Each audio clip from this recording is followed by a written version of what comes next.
Okay, we should be live. I'm just gonna quickly check with the chat. If everybody wants to say something really quick, we'll just check that mics are working. Good evening, everyone. Evening. Evening. I think we should be good to go. Ollie says finally.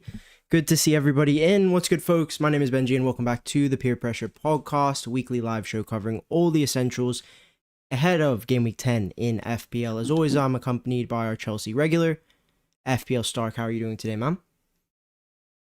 I'm good. It was a bad weekend, bad Saturday, horrible Saturday afternoon, but good FPL week. So hopefully it's a big game this weekend as Baker on Chelsea Tottenham. Looking forward to it. Yes, it's gonna be a good game. Yeah. What was the score last year? I went 3-1, is last it? year. All I went to two? the home game. I went to the home game last year, and that's where we went 2-0 up, and then decided to give away a couple of penalties and fell apart. That was Yeah. not. Yeah. Yeah, that happened. Sweet. Well, we're also joined by Kayman, who is in a good mood after another Man United win. How are you doing, ma'am? I'm fantastic, bro. I'm doing really well. Footballing wise, finally I can watch football and have some joy. I've been getting, beaten up by the rival fans for a while now, so finally it's good to, get up and give a couple of back, 100%. 100%. And just introducing our guest for Game Week 10. He's a part of, in my opinion, well, it's my favorite FPL podcast on the entire platform, but it's also one of the most successful. I've been probably watching for around 3 to 4 seasons now, and I would say that they were one of the early influences for me to create Thinking Cap. So I'm really, really excited to welcome Baker from Above Average. How are you, ma'am? I'm good. I'm the reason we're a bit late in terms of this is that just as we were about to go live, I suddenly heard a knocking on my door, which was my 6-year-old son decided to wake up. So I'm back in the kitchen, which is where, when we first started doing this pod, this is where I used to be. So for the first couple of seasons, I used to do it down here, and then now back in the office. But yes, my son decided I had to come back down here today. Cool, it's all good. I mean, we're getting into it. We're gonna get started, but before we dive into the nitty and gritty, make sure you do go and subscribe to Above Average and Kayman on YouTube. You can find the links in the video description. It's gonna take 10 seconds, guys. Just go and subscribe to both of them. Go follow Stark on Twitter as well. And if you're looking for more from us, then do consider getting our Patreon Discord, where you're going to get access to my captaincy analysis, which is an exclusive thing to the Patreon. You get personalized team advice, custom graphics, data tables. You can find that. That's the first link in the video description. And we're going to start off, we're going to slide into things. We're going to start off with this graphic here, which shows the proportion of goals scored from set pieces across the last sort of 8 to 9 seasons. You can see that big jump there up to 28%. Last season it was at 21%. So total goals scored from set pieces, there's been a huge rise. And I'm gonna come to Baker on this. Have you been enjoying football in the Prem this season? Do you think that there has been that big change that we can obviously see from this graphic? I guess what you have to consider this is a significant rise in the proportion of set piece goals, but two things. One is when it's like 9 weeks worth, it's good. Like, it'd only take 1 week where there were no goals from set pieces that suddenly this would just go back to looking like normal. So that could potentially happen. But when you watch games, you're like, I don't think that will happen, because what we've also got is throw-ins. So have throw-ins added that 5-6%? So is that really the only change? That definitely is something that I don't think I am enjoying very much.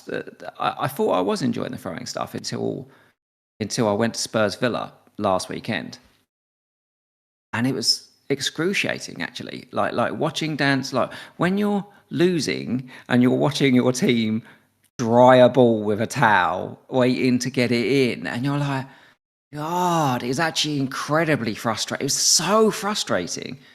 Like there were actually like fans starting to almost boo the throw-in before it was coming in, because it was like, oh, this is just doesn't feel like football. So I think the big thing is these throw-ins, and I don't like the general think that they just slow down our enjoyment of the game. They just make the whole thing slower.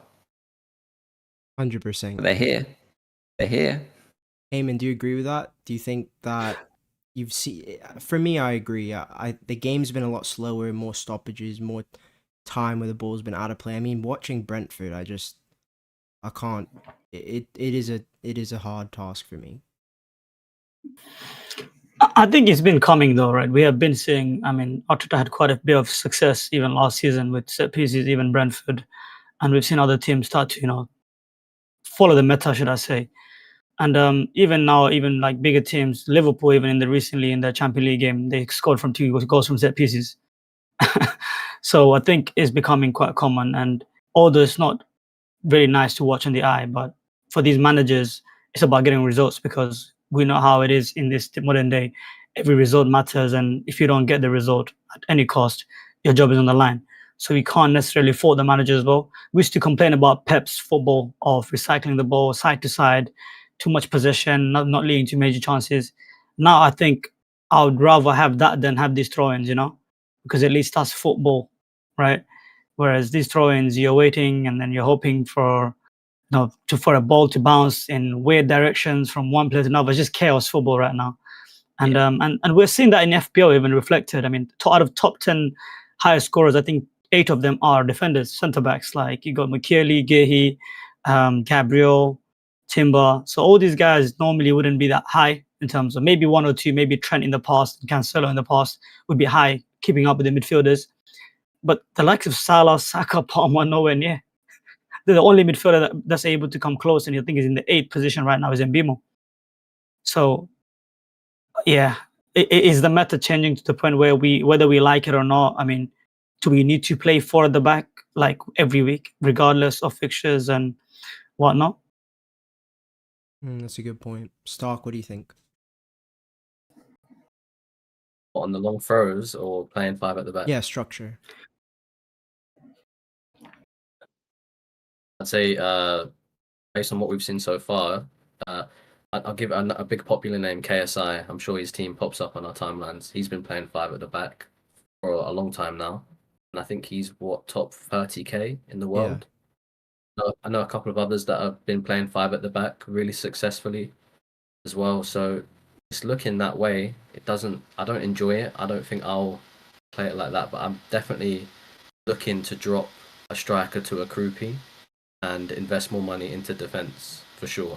I think it's something we're gonna have to accept. Yeah. There will be rogue managers like FPL Chai in the chat. He's a rogue manager. He might go against the grain in the field and stick with a 3-5-2 or whatever. What are your thoughts on structure, Baker? Right, at the moment, obviously things can change, right? Yeah, I think the other thing with set pieces is to understand it's not everyone. It really isn't. If we look at it at the moment, we've had Arsenal has scored 7 goals from set plays. Chelsea has scored 6. I think was it 3 against West Ham? Yeah. Arsenal have 9 set piece goals. Yeah, the most. 9 set piece goals, is it? Yeah, excluding 9 set piece. Oh, sorry. Corners, for example. Sorry, they've scored 7 from corners, 6 from corners, 5 from corners. So when we're starting to think of these things, it's like it's almost when it's set plays. It's like got to start thinking, well, but where is that goal? Like it's almost not just they've scored this many goals, but it's like how have they scored them? Because then we have to try and work through. Well, who's the guy we want? Yeah, is if we've got guys that are scoring like from throw-ins, so Palace, Burnley, Brentford have all scored multiple goals from throw-ins this season. So you're like, well, Brentford, for example, have scored no goals from corners, but have scored from throw-ins. So you're like, okay, I need a different guy from this one. So I don't think it just becomes a structure where you're like, defenders are better than attackers. It's more nuanced than that almost to an extent, because a lot of time when people are scoring goals from throw-ins, quite often it's midfielders, because it's the defender does the knock on and does the things, and actually it's the guy following up. Who was was it Brentford? Yeah, Coyote on the weekend against Liverpool. Yeah. He throws it in and gets tapped onto Dango. And Richard for Palace as well. They're both of them are very good at that. So would you say you don't actually want the long throw taker? You actually want one of the guys. Definitely don't want the long throw taker. Yeah.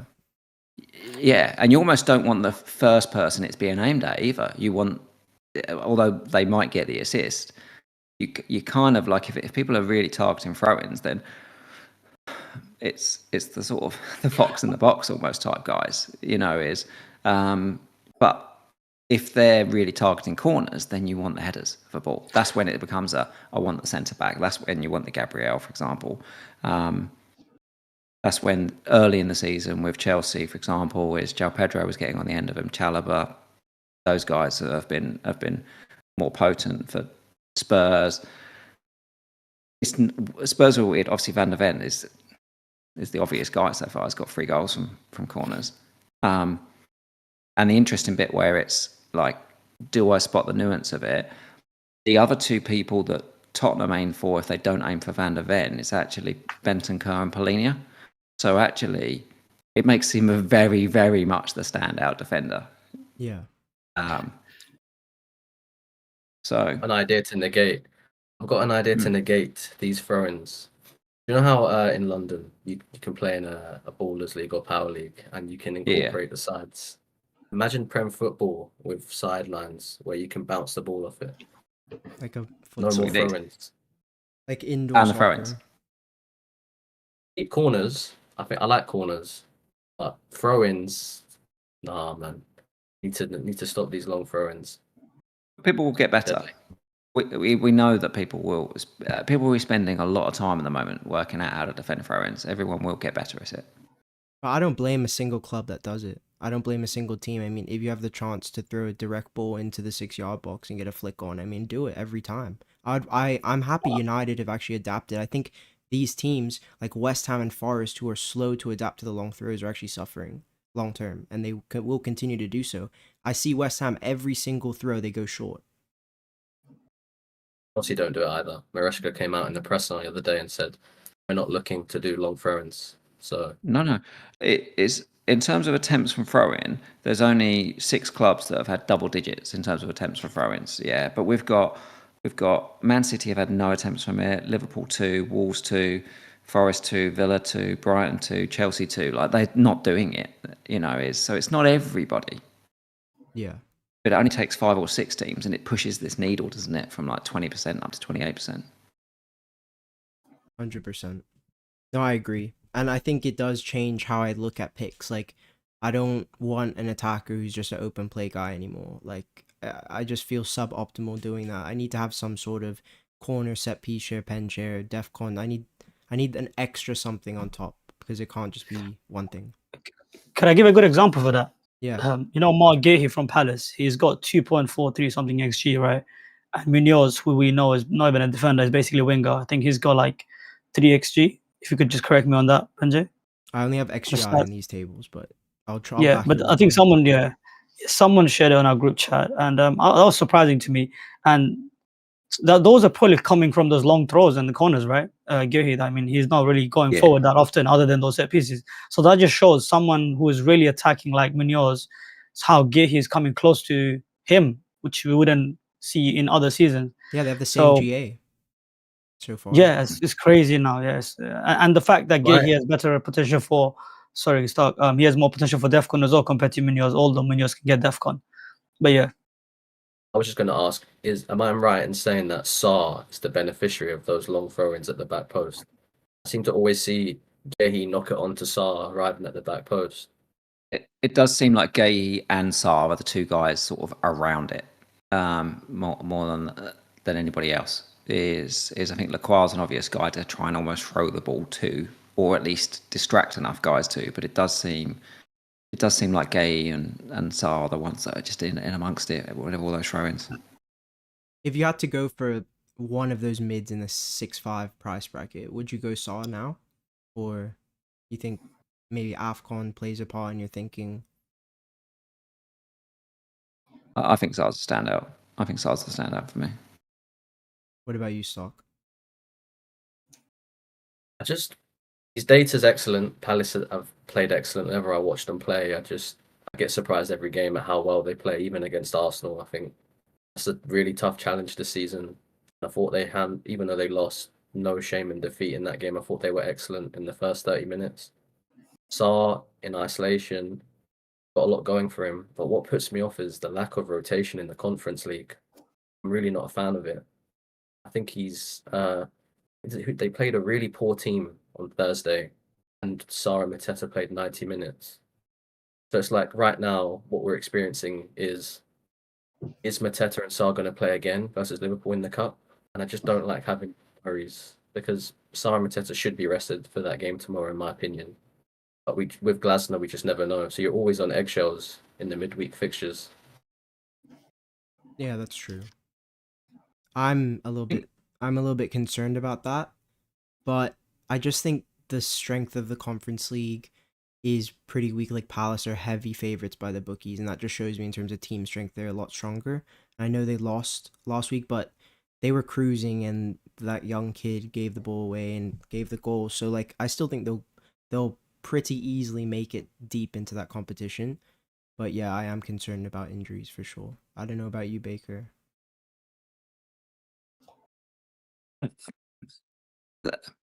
With Arsenal last season, like Arteta just rolled out the same team every week. Just refused. And now he's got the squad that he does make the changes. When he didn't have the squad, he just said, "You're playing every week, guys, and that's what you're doing." And I think there's an element where they just decided the same. They're just going to keep pushing, and maybe they look to then just try and strengthen in January rather than risk burnout towards the end of the season. But it does feel like they're playing a lot. He's definitely trusting Nketiah a lot more than he used to. Like it used to be like you'd only ever seen Nketiah for like 5 minutes, whereas he's definitely getting more and more game time, which I think will help them. It gives them something extra that they can do, but they just haven't got that many numbers. Yeah.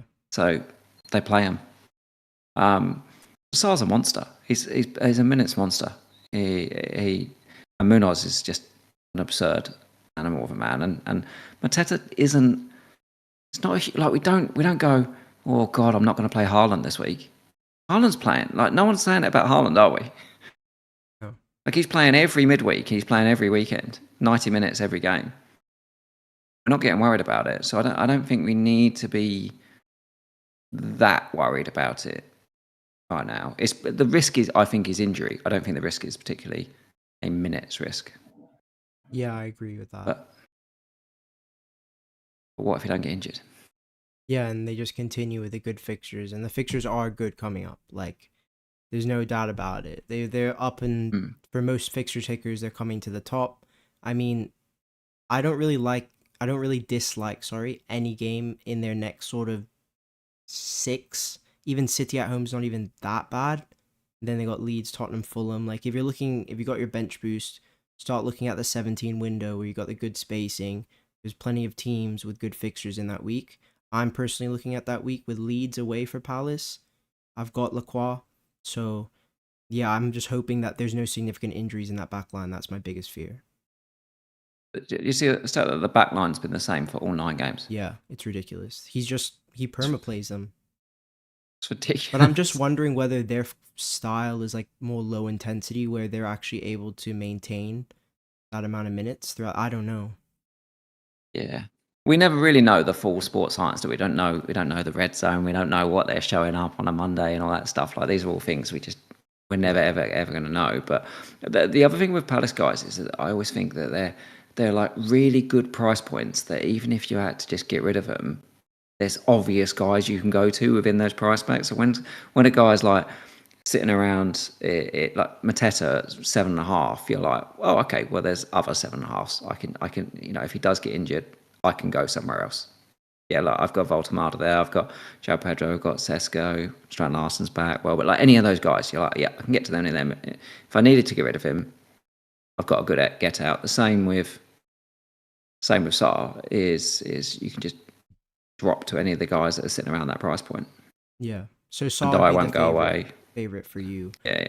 100%. What about you, Kayman? 6.5 bracket. Who's your guy? No, I like Sarr, but I think Mateta is the best one out of the attackers. And I think even Munoz, if you can't get to Mateta or Sarr, even I think if you get Munoz, you're still covering the attack.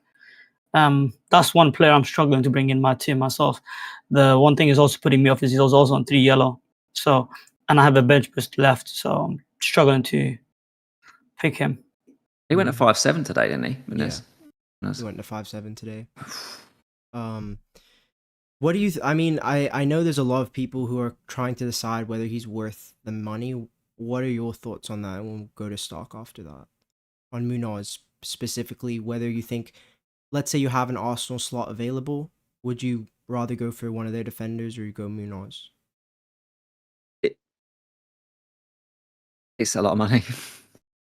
It's genuinely just a lot of money at 5.7. I think, and a lot of people have moved to, say, having Gabriel and another Arsenal defender. So you've got Timber and Gabriel. You're like, I can't have Munoz as well. Like, what? Where do you? You can, but it's like, what do you start giving up? One of your strikers or midfielders, because the way these defenders are performing, they're outscoring the, say, for example, the Reinders of the world, your Garners and whatnot, right? So any 5.5 million mids are not being able to match Munoz. Well, the 5.5 million mid market's decimated. Like, it's either you go Shaka at 5.1. I think Anderson's DEFCON's been quite consistent at 5.3, but even then, Forest aren't scoring many goals. There's not really too much upside there. But apart from that, it's very dire. Like, below Minte, I just wouldn't touch that area. What do you think, Sock? Isn't that average for Elliot Anderson quite flawed? Because is he? I'm pretty sure he hasn't hit DEFCON that many times, but maybe he's had one game where it's increased his average. Because Kayman's been an Elliot Anderson owner, and I don't think he's had many DEFCON points from him. No, not as much as someone like Cullen, for example, from Burnley. He's hit it almost every single week. So yeah, Anderson, I think he came short 3 times. He just hit 11 3 times in a row. So you could consider that unlucky or whatever, right? But yeah. Yeah, I still like him at 5.3. I think it's cheap. Like, his DEFCON numbers the last time I looked was like a lot of them were 10 plus. So yeah, I think. Would you go for him over Munoz, for example? Because obviously no way. That's the argument. Like, would you go 5 at the back and just maybe put 1 or 2 dead spot in midfield, or one dead spot in midfield, 1 in attack, and then that way you go 4 or 5 at the back? Because I think that's something that we're not coming to terms with, especially us managers who've been playing this game for a while. What do you think, Baker? I think it's always when people always say, like we used to have that conversation all the time, didn't we, about Trent, where he used to say he'll outscore any £7 million midfielder. That's what we'd be like, oh yeah, that's what he'll do. But we're not. What I used to say was, think of the pairs almost to an extent, is would a £4.5 million midfielder, which we've only really got Josh King, would they outscore the good £4.5 million defenders? And the answer is not even close. So if you had give me the option of, I have a £7 million midfielder and a really good £4.5 million defender, rather than having like one good guy and that. And I think it still plays out a little bit in this. Like, if I'm looking at this and you're saying, would I rather have Caicedo, for example, and Mickey van der Ven, or would I rather have Munoz and Josh King? I'll have Caicedo and van der Ven, thanks. I'm still always going to be that way, where I'm going to be like, I'm going to have the option of 2 guys when I'm going to have the option of 1. I'm just not ready to. I'm not ready with the mids to get the spot. No, I'm with you on that. I'm fully with it on a striker. Yeah, I think cheap striker makes a lot of sense. Stock, right? I've got a question for everyone. If you was to play a 4, say a 4-5-1 or a 4-4-2, which 4 defenders, or which at least 3 of them, would you kind of be perma playing, and then see some others might rotate, but which 3 would be locked in your 4-back? What do you think? Gabriel, obviously number 1, right? Gabriel, Senesi. After this week, I'd go 1 Palace D, Richards, Lacroix, or Munoz. And then, honestly, I probably would have, like, Lacroix and another Arsenal D's. Like, ideally, Timber, Gab, Richards, and Senesi, or Lacroix, Senesi. Something like that. So, once again, you could argue that we are sleeping on Newcastle defenders, no? Because their data is incredible. You haven't mentioned one in that back four there, and I don't see many Newcastle defenders in many drafts. Well, that's a I've got good segue into Baker's team actually, because he actually has Dan Burn. I have I Dan have Burn to as have well.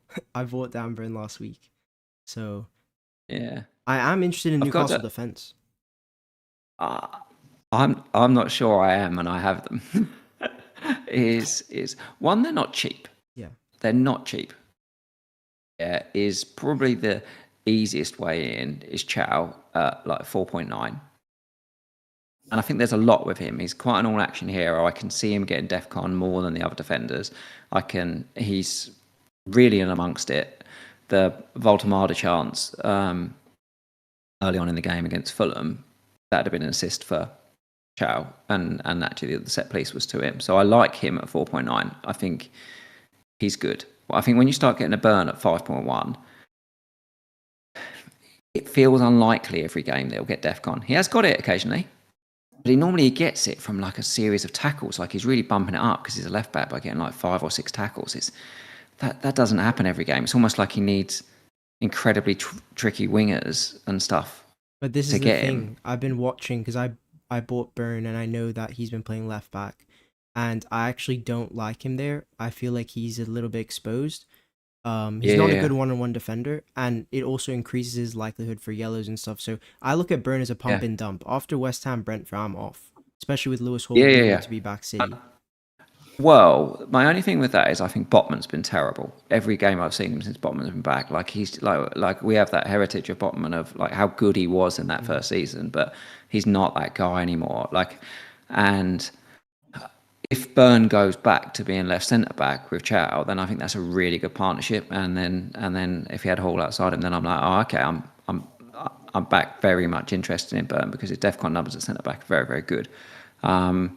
I think he would be comfortably above Botman, would be my feeling. But it does increase the risk, doesn't it? It does increase the risk when they've got all these games coming up. I don't like it. Because even with Chow, you're like, well, Cher's just right there. Exactly. I don't think he's. I can't say that he's fully nailed. I don't think. I know Stark was really interested in him. Kayman was flirting with a Trippier Pope thing on Wildcard last week. So there's interest, but I think it's too uncertain long term. I don't want to be carrying Newcastle into December, January. I don't know if you agree with that, Kayman. That's one of the reasons why I didn't want to go there in terms of the defense, although the data was really strong.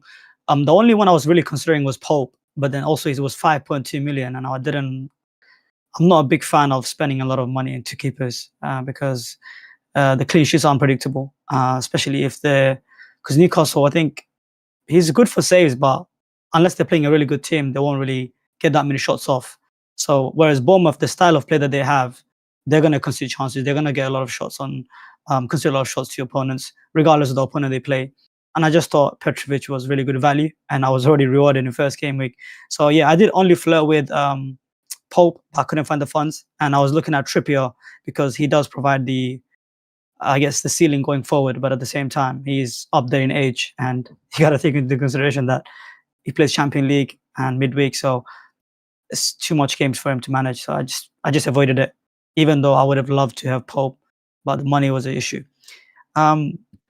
Yeah, thoughts on my team that I walked at last week. Baker, what do you think? Good. I mean, I don't have any issues with most of these guys. I think I'm sure Nah, people rip into him, Baker. James, there's come good fun on. here.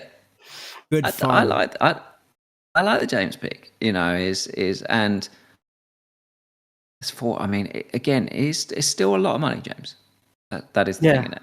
yeah, yeah.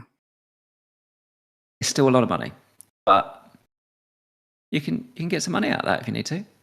Yeah, I was looking at Gehi, for example, looking at Gehi and Gakpo to Mbeumo for a -4 this week, but I'm being advised to be patient with Gakpo. You can't be -4 in after a wild card. I know, but 60 minutes subbed off is a concern going into December period, and Liverpool are all over the place. I tried to be ahead of the curve by going onto him early, but maybe I was being a bit too smart there.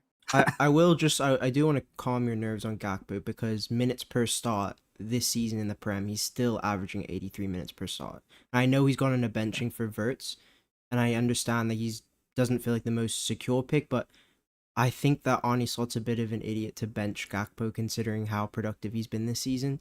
Like, I really don't think he can do that again. So I don't know if that's a great idea. I would keep him, especially for Villa. Anyone can get early subbed. Anyone can get early sub when your team does terribly.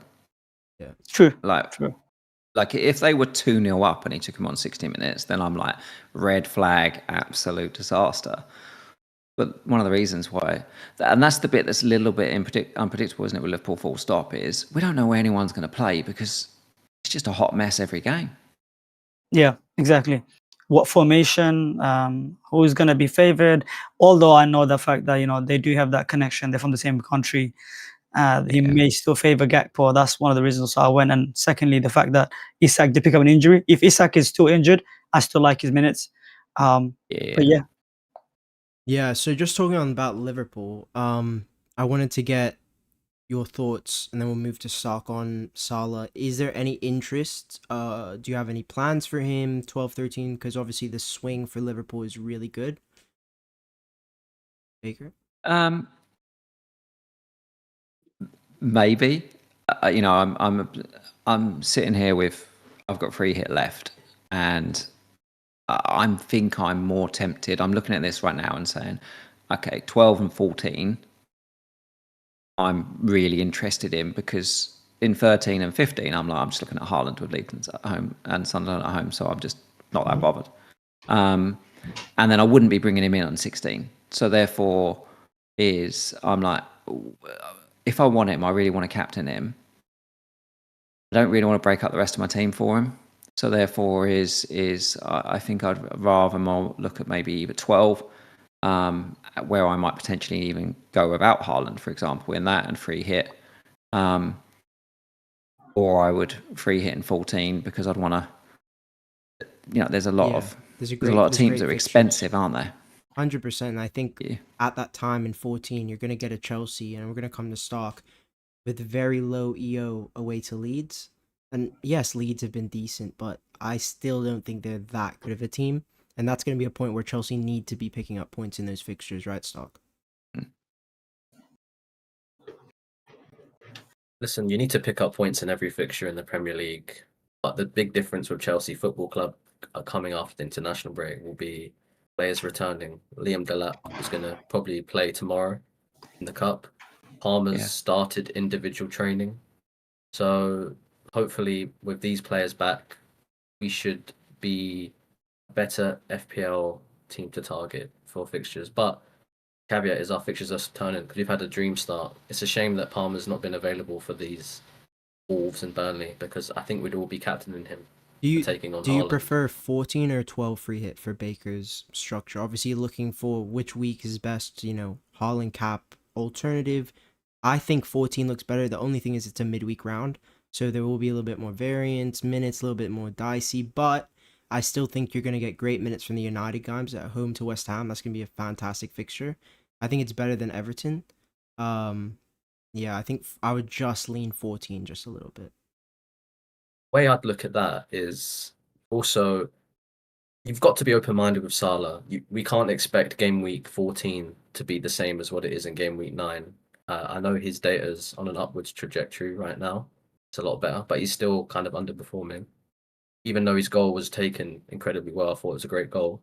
In 14, if you don't have Salah, for example, if you free hit in 14, you could have Salah on the field, because a lot of people are making moves as if Salah's not even an asset anymore. And they're planning to have Saka, maybe they want Palmer. Without transfers, with people popping early wildcards, maybe 14 is an edge for you to have Salah and Palmer.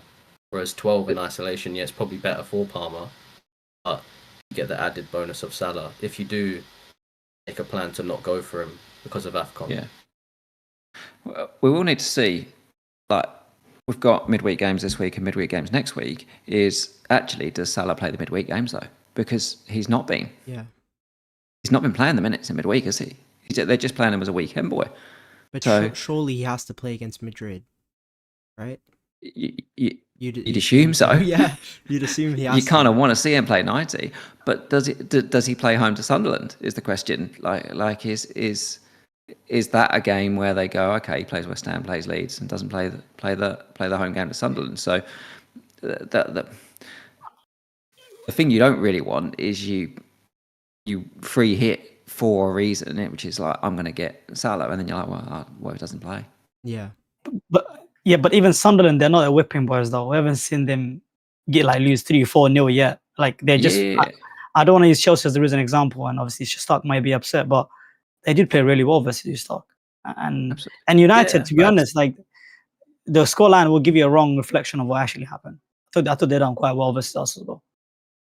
The one thing they've consistently shown us this season is at home, it's very solid, but away from home, they're more runnable. And in 14, it's at Anfield, so have a positive outlook on that game, I'd say.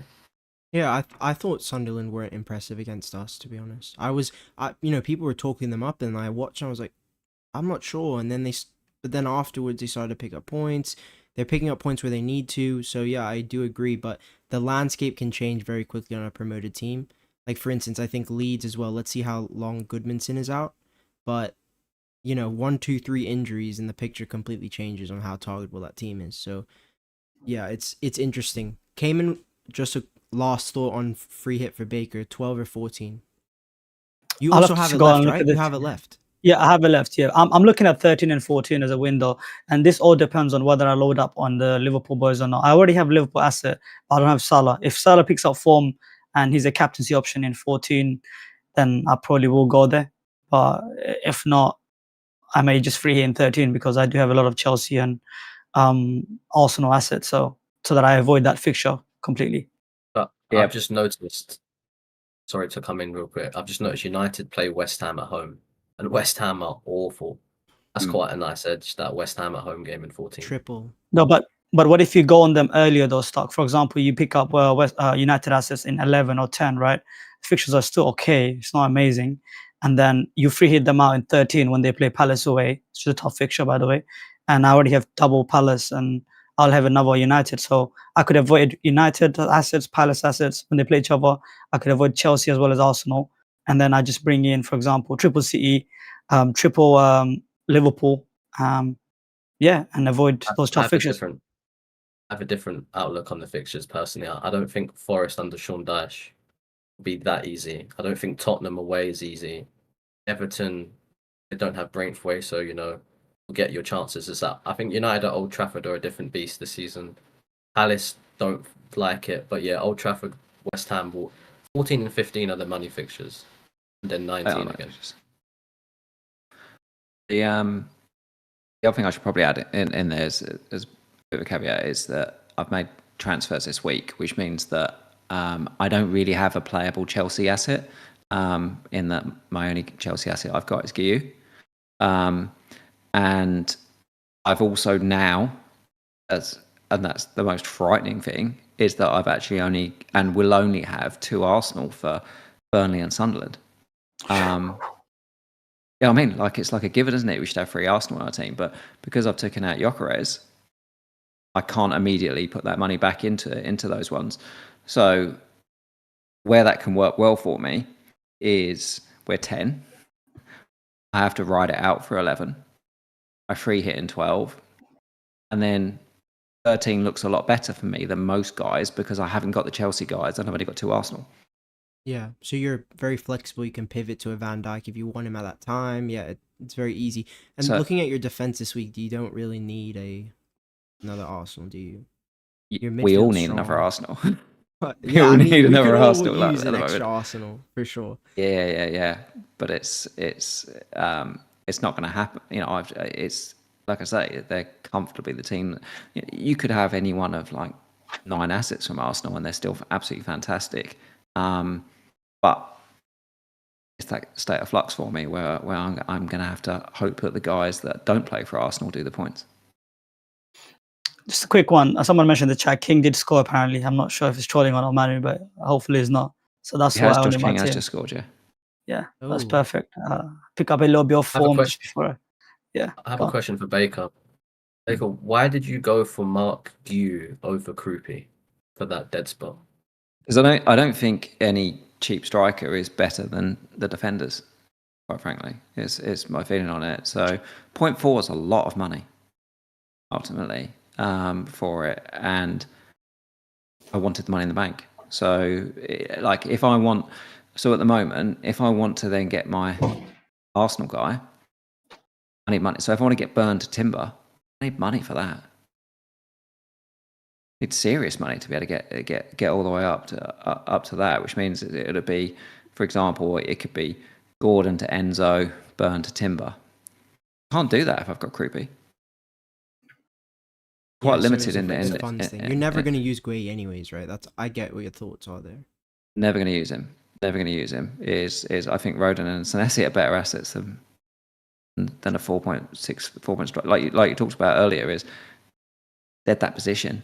I actually don't really want that decision in my head of actually what I can do is like limit the number of decisions that I have to make in this game by just saying I've got no bench boost now, so just stick him at sub 3. He'll never play for me. These are the gift that keep on giving. Their data is so good for their price points in defense. I'd recommend everyone having at least one Leeds defender. The only thing I would say is the data for DEFCON is not great though. That's why I had an option between Rodon and Mukiele, and I chose Mukiele personally. Just looked at his numbers. He's second for DEFCON in total this season, and at 4 million, I was a no-brainer.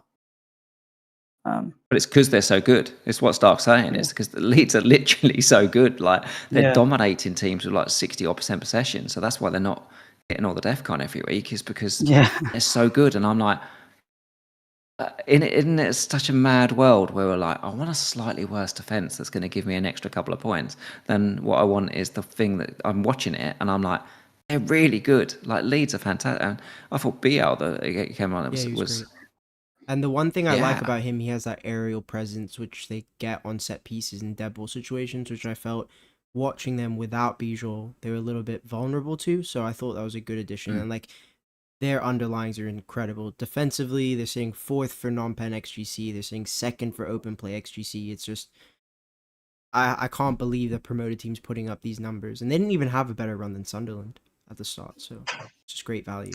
And that data for set piece defense, that's set piece expected goals.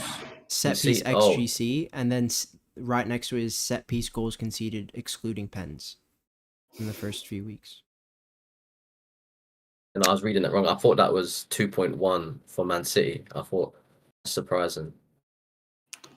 City, well, they haven't been too bad defensively from set pieces. They conceded their first one against Villa, but I noticed that it's not the first time a team's used that go short and then across the box. Like I think it was it Liverpool who did it? I think it was.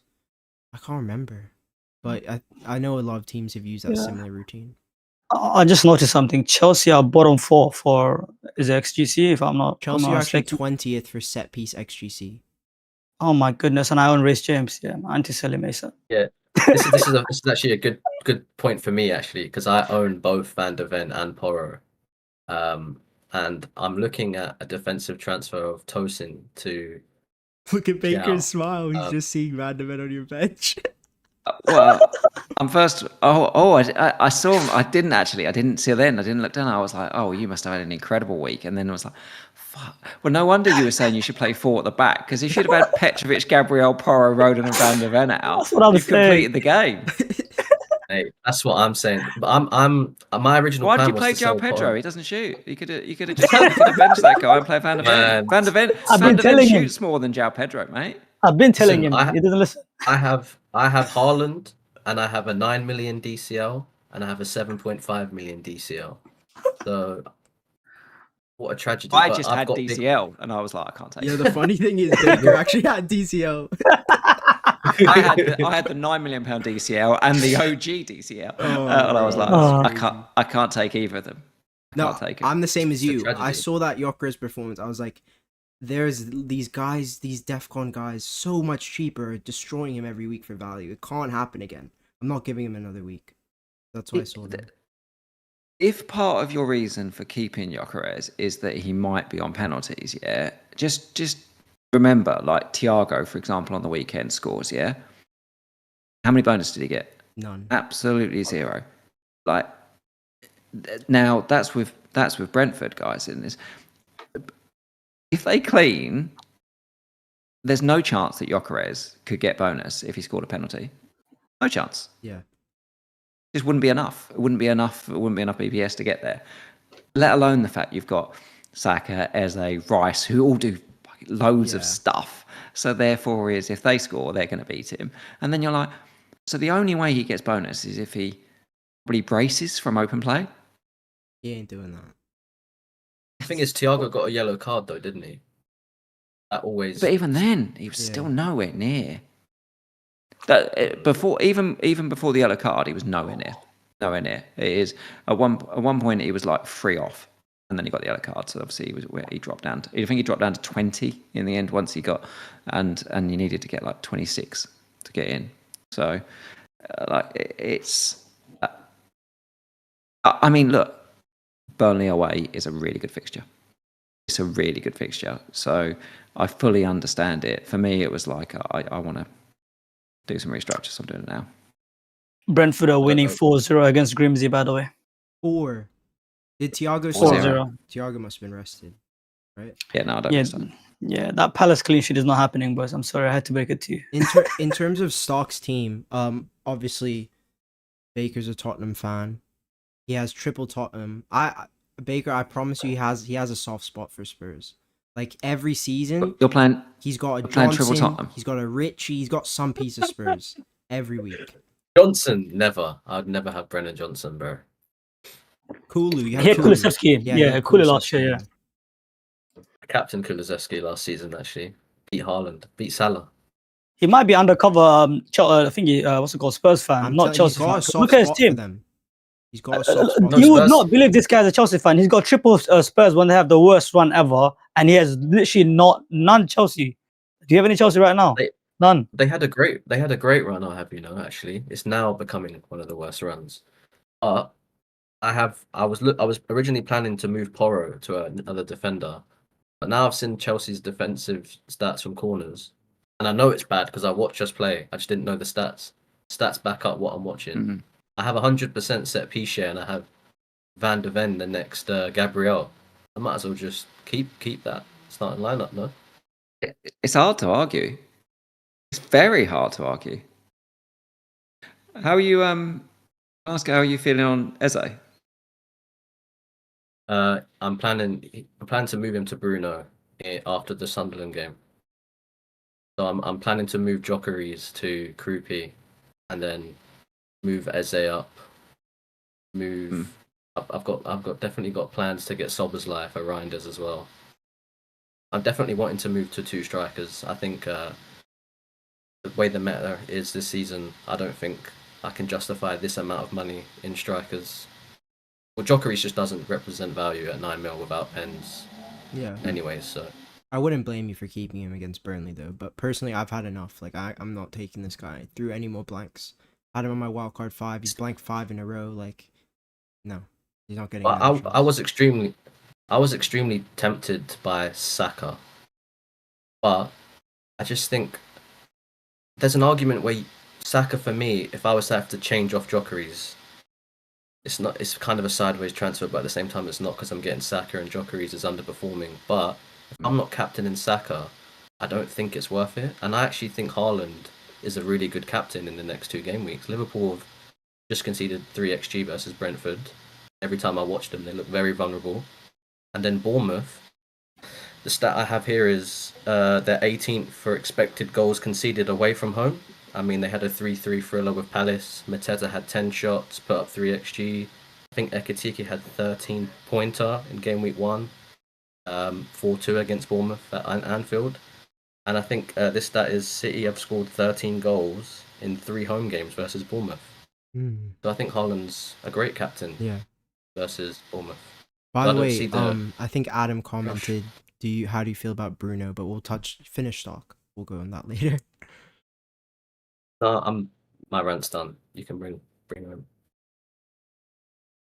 Bruno, I mean, I'm interested. You didn't say Mbeumo there, stock, when you said you were looking at that move, but I thought you might go Mbeumo. But yeah, Bruno is probably the guy. Yeah, got so many routes to points. Yeah. and he plays every minute.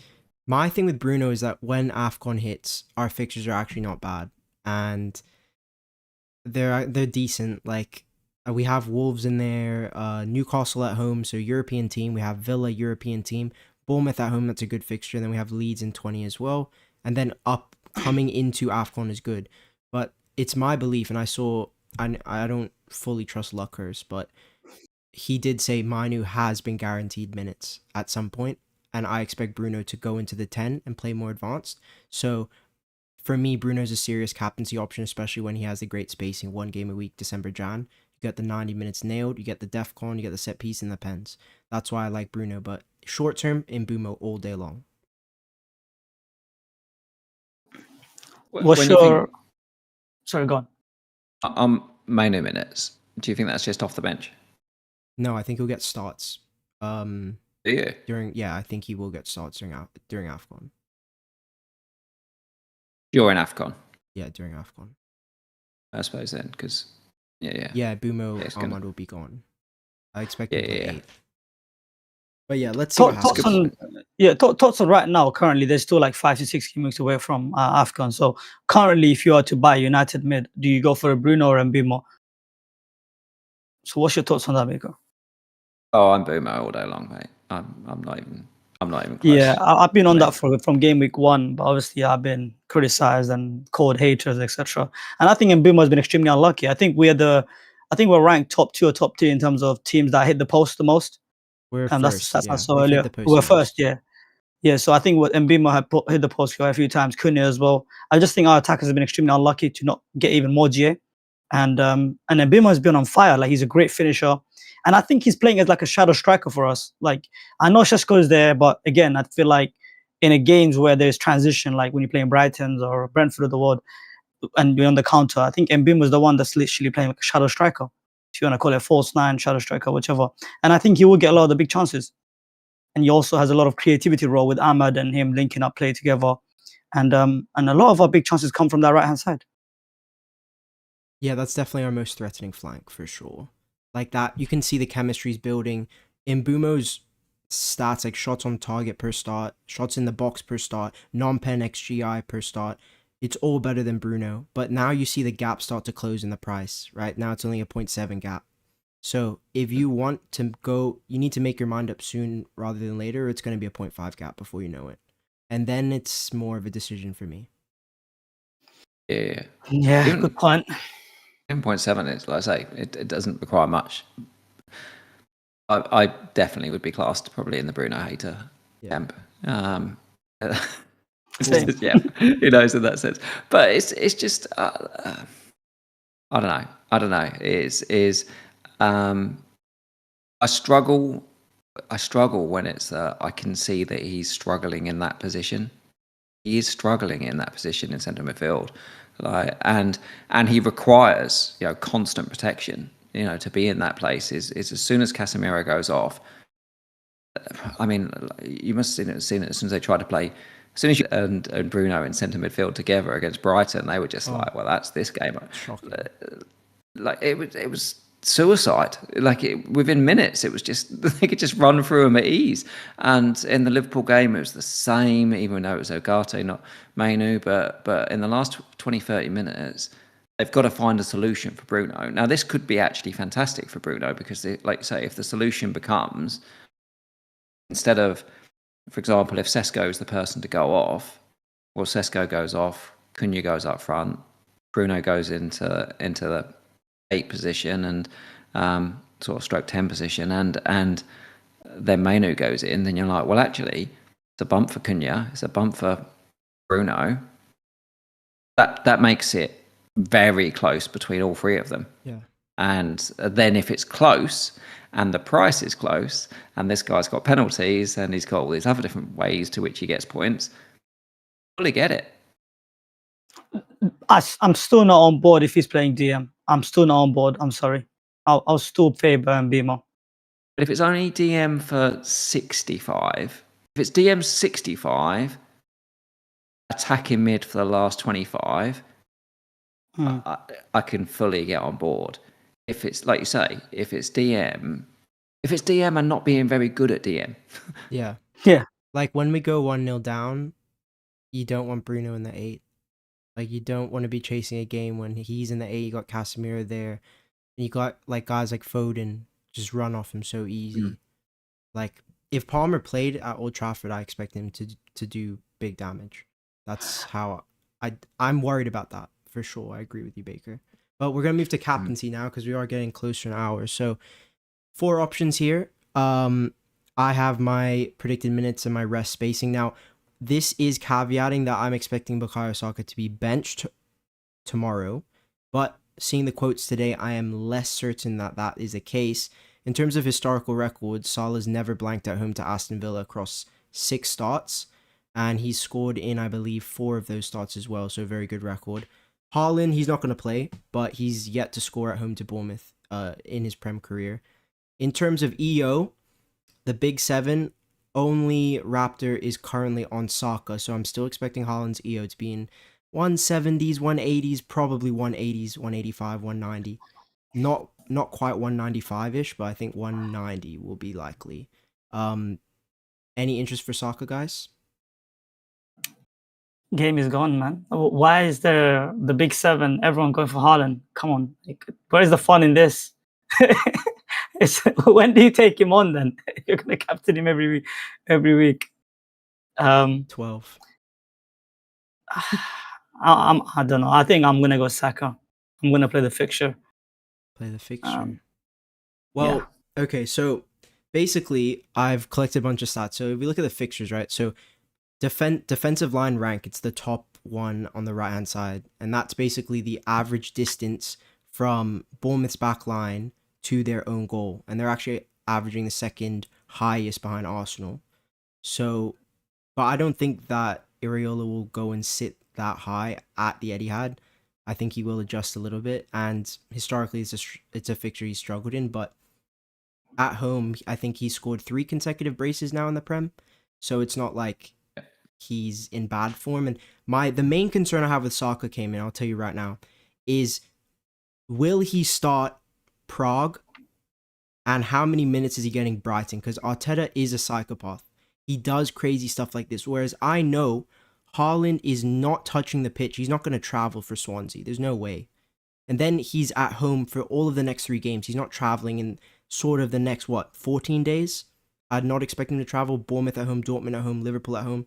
So that's why it's hard for me to back Saka with the doubt around his minutes. I haven't seen any good form recently. That's basically my reason. I don't know what you guys think. Dark Hugh was what you're saying about that you liked Haaland this week.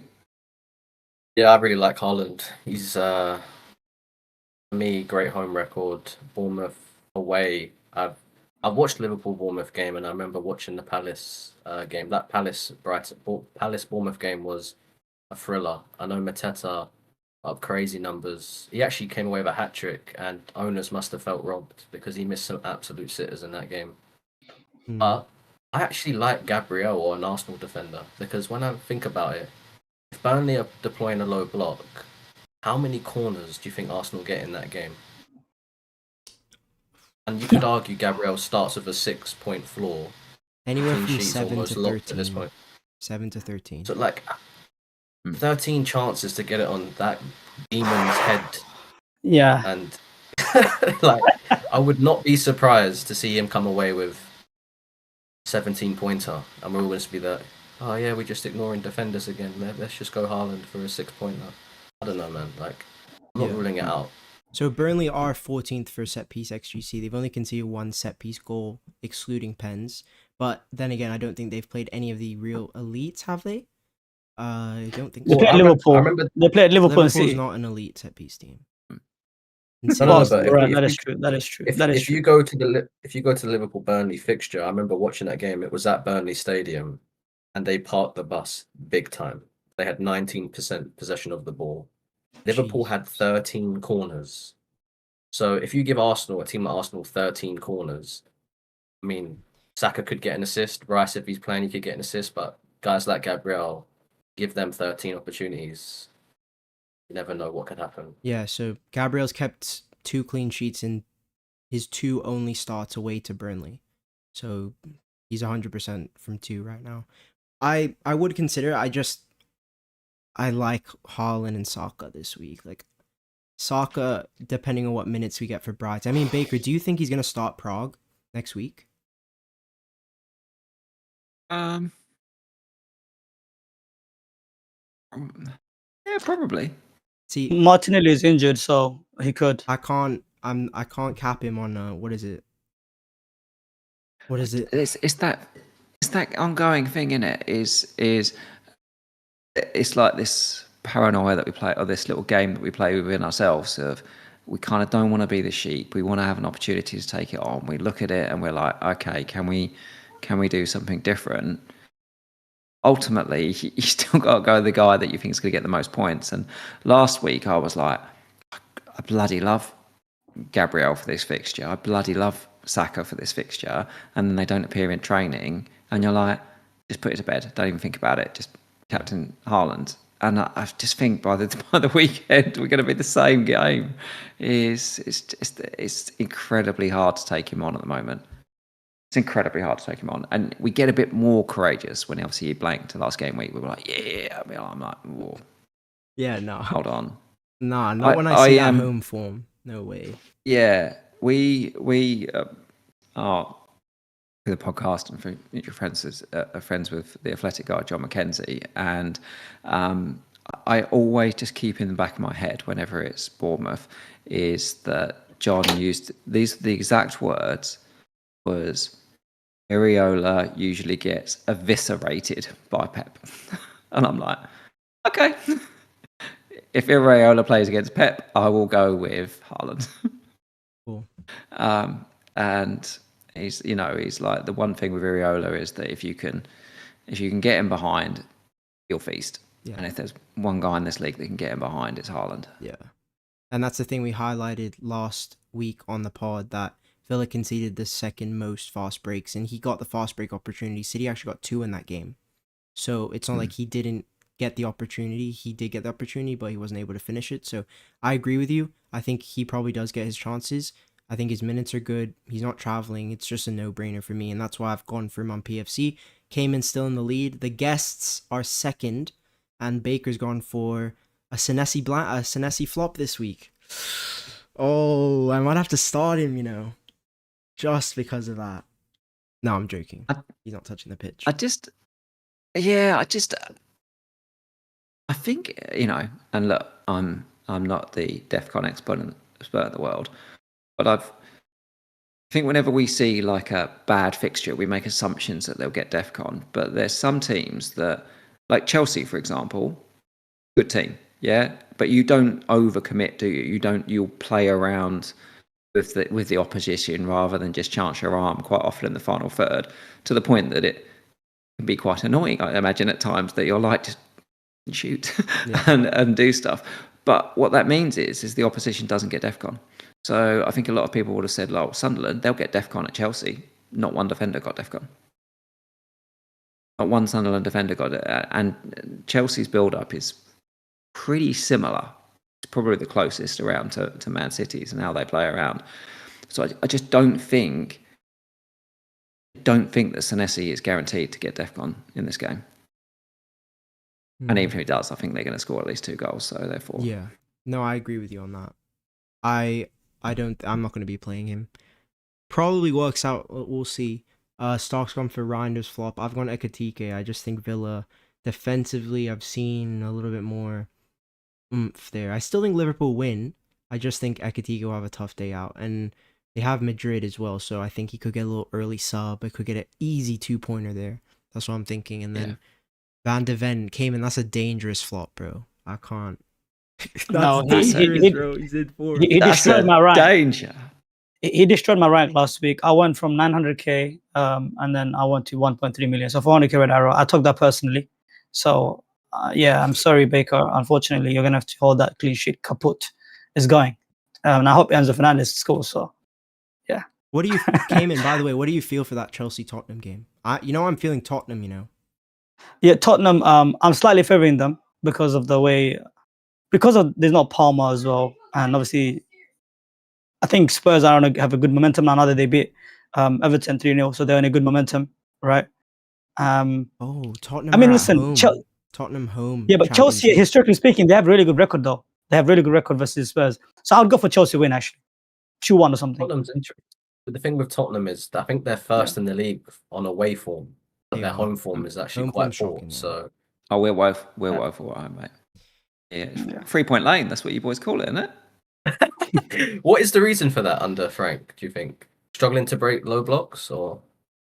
Yeah, I do think the style of play suits away. You know, is I was talking to the pod the other night about we play this what I call horseshoe football in that it starts at the centre back and it just sort of works out and works round. Well, teams when they come away from you tend to sit quite compact. So if you're trying to work around them, then you just don't get anywhere. Like it's just quite dull, you know. Is whereas on away from home, as that team's coming onto you, actually that kind of method just tends to work significantly better away. Yeah, I just I don't know. I don't think we've got huge amounts of ballers effectively in our team. Like you watch Everton play and you think of like Ndiaye and Grealish and Dewsbury Hall, the low sock ballers. Like Spurs haven't been playing with a lot of players that play quite passing, intricate game. We want to try and play something that's quite direct, very set piece heavy. Just want to play like Arsenal, really. That's what we do. That's why I think you'll find success against us because we are really bad at defending set pieces. You know what I don't like? I just don't like the fact that you've got Enzo and Caicedo, and every week Maresca's coming out and saying these guys aren't 100% fit. Like, that's one thing that put me off JP, and that's one thing that put me off Enzo. I don't like to buy assets who have niggles. So, Yeah, I just feel Tottenham, even though the home form hasn't been there and the projections agree with it, it's going to be a tight game. Like, there's nothing separating the goal projections. Both teams to score is probably likely. It's huge. I mean, I obviously hope that Tottenham completely destroy my rank again this weekend. Is because they're so high owned, aren't they? I mean, Kudus is like 40% owned. The defense is about 50% owned when you're chucking everybody that's there, and Van Ven just annihilating us. So I hope Stark has the best week ever. What about you, Stark? How much? How bad would you feel if you had a monster green arrow of Tottenham players this weekend? He's got a soft spot. No. I have family members that support Tottenham, so the rivalry's been built up for years and years in the house. So it will be a bitter pill to swallow in the moment. But when you see that green arrow, it might take the edge off it a few days later. But what happens if the opposite? Chelsea first. What if Chelsea win like 2-0? You getting like 5 points combined. Ecstatic. Chelsea, we need this win, man. Like, we need it like it's water. Tottenham are third in the Prem. Chelsea. The thing is, Chelsea could be in the Championship. We could play Tottenham. We could be in League 2. Tottenham could be the new Man City. We will still turn up in that game. We always do. Yeah. It's big though. 6-point gap if we win, and it's probably you go above us in goal difference if you beat us. Huge game, as Maresca says. Huge game. It is a big game. Yeah. Well, you're sitting obviously in ninth, but Palace, Brentford, and Newcastle behind you are all, and Brighton, all showing good signs. One of Palace or Brentford obviously have to win this weekend. Can't afford to lose. Newcastle, you hopefully would expect to win at West Ham. Brighton at home to Leeds. Those guys queuing up. I've not been hot on Chelsea, and partly is because I think the injuries get worse as we head into December, Jan. I think you're going to lose more players. So you're going to get some back, sure, but you're going to lose more. I just think if Tottenham kind of game suits us, whereas Sunderland doesn't. When teams come out and press us, if Lavia starts that game, I just think we'll find a lot of joy because we are so good at playing the ball out under pressure with guys like Lavia, Caicedo, Enzo. But when we're trying to break a low block with these Palmers out, Delap's out, we struggle. So just hoping. Oh, I'm gonna go with a 2-2 in that game. That's my prediction. High scoring. Good watch. That's what I want. 5:30. Okay, we're gonna get into the peer pressure team now. We're approaching the end. So basically explaining the peer pressure team to you, Baker. So at the start of the season, we had this idea. We want to have like a little podcast team that we make joint decisions on. When we have the guest on, they get to make a decision, so you can kind of get into their mind a little bit, see what's really cooking in their mind. We all three of us had 2 vetoes at the start of the season. Me and Kayman have already used one. Stock has 2 left. So you actually are granted the peer power, which means you get to use one any decision you can make in our team, one decision, and you also, it could be like a transfer combo, but max 2 transfers. But no guests have been rolling, so it would have to be a hit. But everybody takes it. It's fine. But yeah, and we're gonna draw a name out of a random spinner, out of me, Cayman, and Stock, and that name will get to also make a decision in the team. But yours takes priority, obviously. So we had a green last week, sold Salah. The defense full house, actually, quite nice. I'll let you have a look at the team, just kind of have a little glance at it. So when we say decision, do we basically mean transfer? And that's so like I can't make it, my decision is not necessarily the captain or bench someone or do it something could like be that. whatever you'd like. If you want to switch the cap, you can. You get to choose the cap, but if you switch the cap, that's your decision, right? You know what I mean? Like, you can't also make a transfer. But if you want to do the 2 transfers and then not touch the cap, that's fine also. Okay. Stark has been egging on all the guests to use our chips, so we only have bench boost left. Yeah, you're not using that this week. No way. And have you got any money in the bank? Oh, let me check that. We have 2 million in the bank, actually. Paqueta has to go, surely, right? I have a decision banked as well. Paqueta surely has to go. Biggest fraud in this team right now. I mean, you also have JP, sorry, and that's another one. Yeah, they've got a couple of fires to put out. Yeah, One we free transfer need only. to get the DCLs and the Brunos out. Yeah. Obviously, there's 2 Palace options here in Paqueta to Sarr or João Pedro to. I like João Pedro Mateta a and lot Mateta. more, probably, but yeah, that's the. Yeah, I think in this template. team, I would do João Pedro to Mateta. JP to Mateta. Any vetoes, boys? Nope. Perfect. Stock. Okay. You've got 3 forwards that you're going to play every week, haven't you? So you always have bench. I'm tempted to use my veto to keep a Chelsea lad in there. Oh, I've actually made. Have you already made a this transfer move. this week? No. We don't touch the team out of pods. It's like it's. I know that's what I'm saying. Is Stark's already taken out João Pedro for Mateta in his own team. Baker's very observant about my team because I've got 3 Spurs lads in there. He's I'm invested, mate. I'm invested. You took out a Chelsea attacker so you could have double Spurs clean sheet this week. That's what you've done. I'm playing it. I'm happy either way. You see, this is the genius of FPL. I tried claiming that on Sunday night when we podded. I was like, yeah, I'm fine about the fact that I've got like 300k red arrow out of Tottenham playing. Fine. But really, the tears are behind the mask. So. Yeah, but I just want to cheer on. If JP scores, at least I can. This game is fraud, man. This game is fraud. No, he's got to do it 3 times. Remember, that's the first one. Right? Oh, I get removed. Oh god. Oh yeah. Oh, right. Perfect. Stark, bye, Stark. No, bro. Stock wins, bro. All right, Stock. No, bro. I don't want to look at No.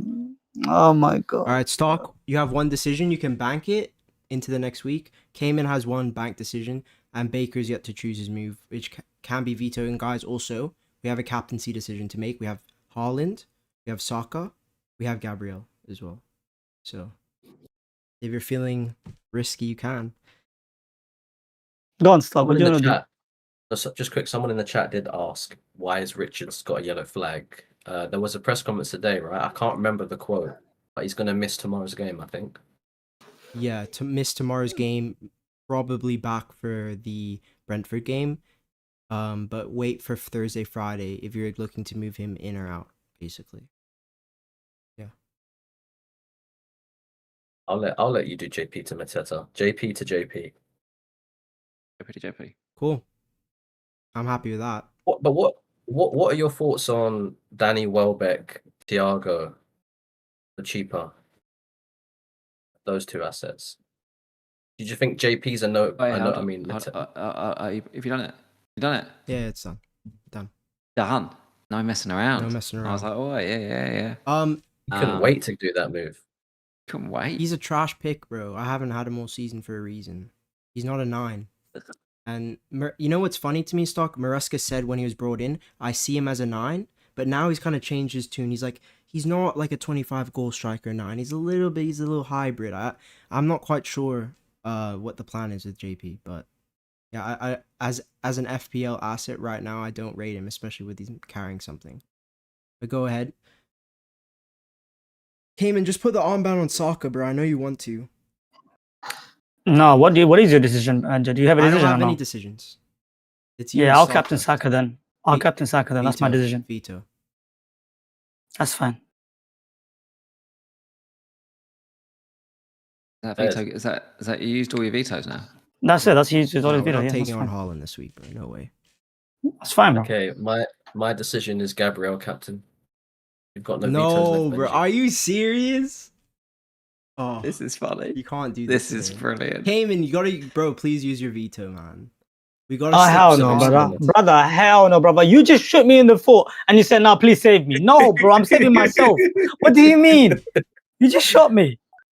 Benjy, if you was on man. fire, Kayman wouldn't even piss on you to put you out. This No is way. incredible. All right. No way. That's it. You deserve that. In There we terms of the go. defense, do we want to start Richards over Senesi and then see what happens? Yeah, and put Alright, and put him first bench. Senesi first bench after that. Okay. Yeah, because you don't want to I play actually have double this Bournemouth debate. defense. Yeah. I have this debate in my own team. Dubravka or Petrovic. I'm leaning towards Petrovic, but my goodness, this is just shit for shit, isn't it? Oh, that is tough, isn't it? I think I played dub. Real. Then again, could he get a pen save here? Maybe. No chance. Saka's scoring that pen. Saka's gonna be my cap this week. Well, what He's happened? going Is down. I heard Baker saying a few weeks back, Saka likes to give pens away when he's away, right? Our narratives. Nah, the stats back it up, bro. Could you imagine it? Could you imagine? Imagine if he gave it to Gyok and then dub saved it. I'll be So fuming. funny. I'll be fuming. I think Mate, start. imagine you Petro. take on Haaland. I think, yeah, we might as well just Yeah. go You got to double down, haven't you? Because you're now not capping Haaland, so you've got to go Petrovic. Double down, babe. Imagine City don't score again. It's a Bournemouth 1-0 win. Gabriel bullet header, clean sheet, Defcon. Oh man, the scenes. Defcon versus Bournemouth. Defcon versus Bournemouth. Stop. Come on, man. Be serious. You got Defcon against West Ham, mate. Sorry, Burnley. I mean Burnley. Sorry, Burnley. Burnley would beat West Ham, I think. Cool. So Is Paqueta are we locked so on this bad one? that he's third on the bench? Yeah, he's horrible I pick. hate- He's just. I don't know who made that move. Honestly, Stop. skill issue. A skill issue. One of the guests. Yeah, right, bro.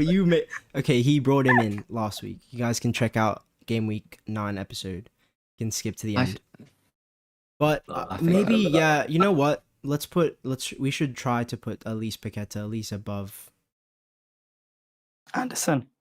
Are you going to move him above a red flag player? Is that what you're going to do? Just the etiquette. Yeah, we'll move him above, I think. We'll move him above Anderson.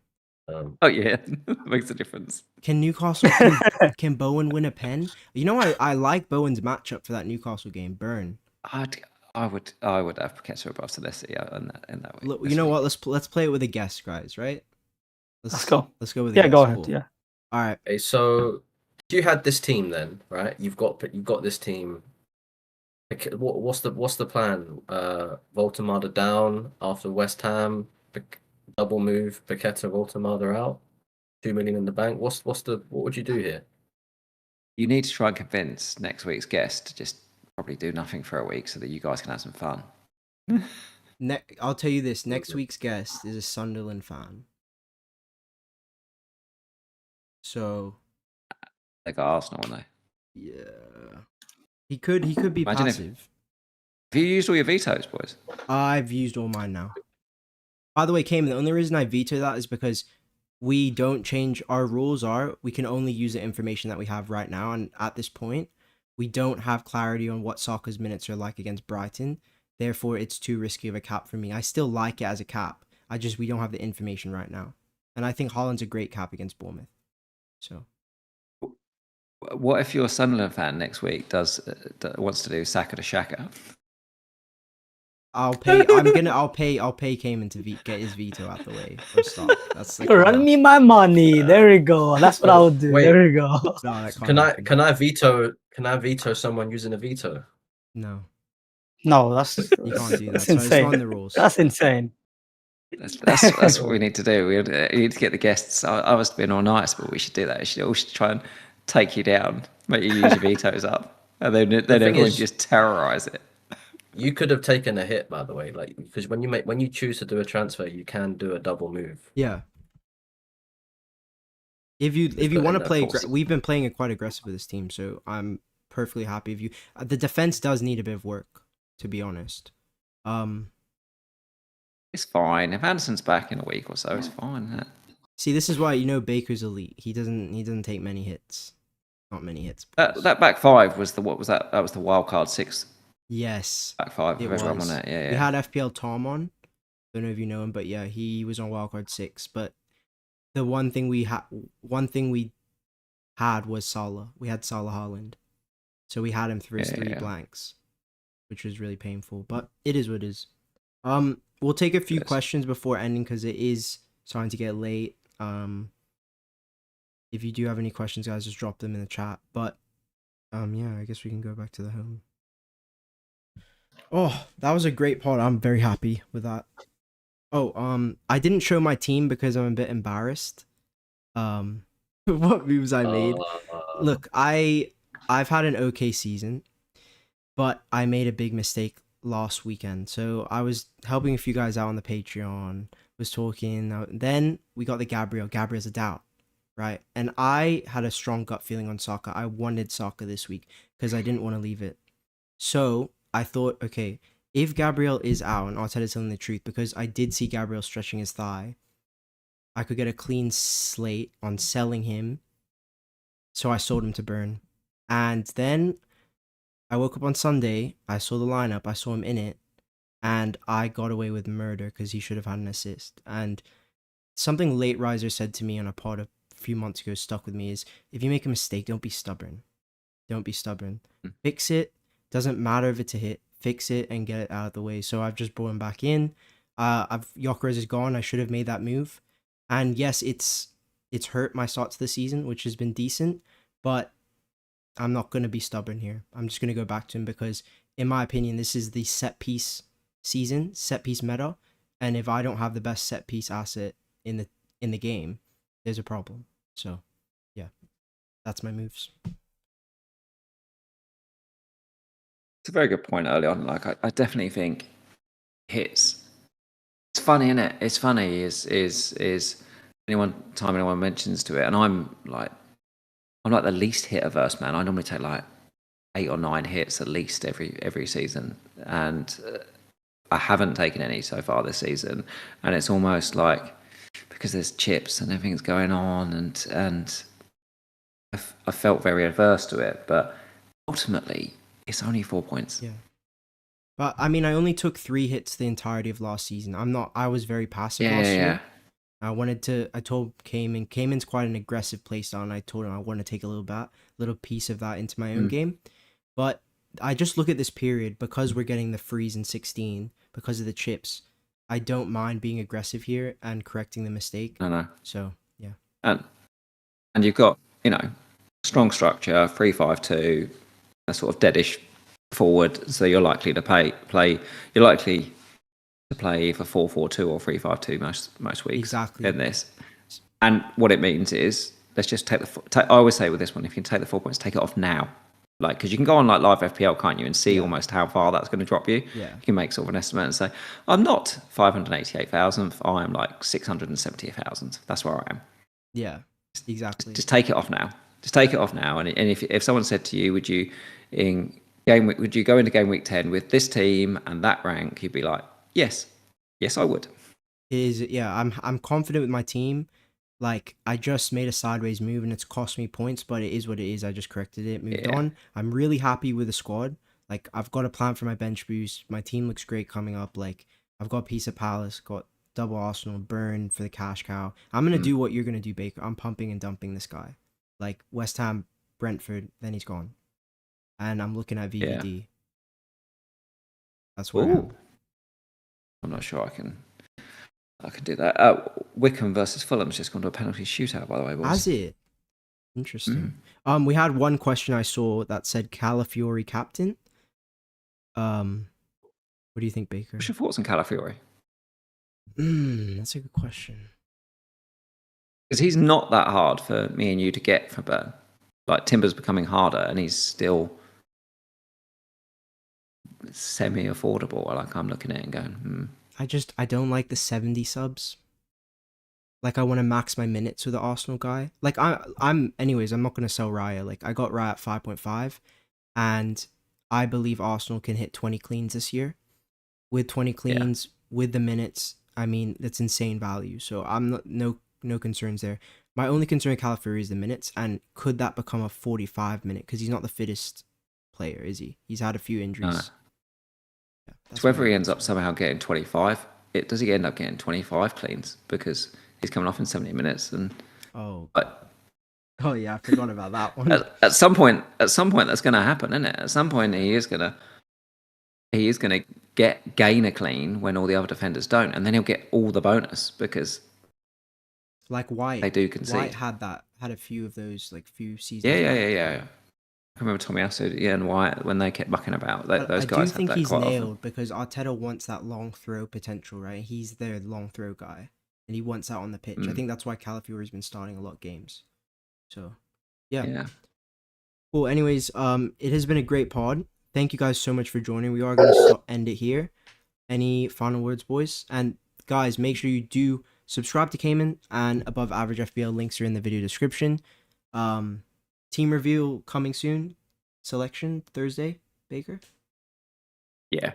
Just want to say thank you. Thank you, Baker. Really appreciate it coming on, and showing us love. We are quite a small channel, so still growing. So thank you. Good fun. It's been fun. I hope Stark has the best FPL week of all of us this weekend. Triple threes. I hope Stark has the worst game week out of all of us. Chelsea, Tottenham. All right, thanks, guys. Cheers. Okay. We are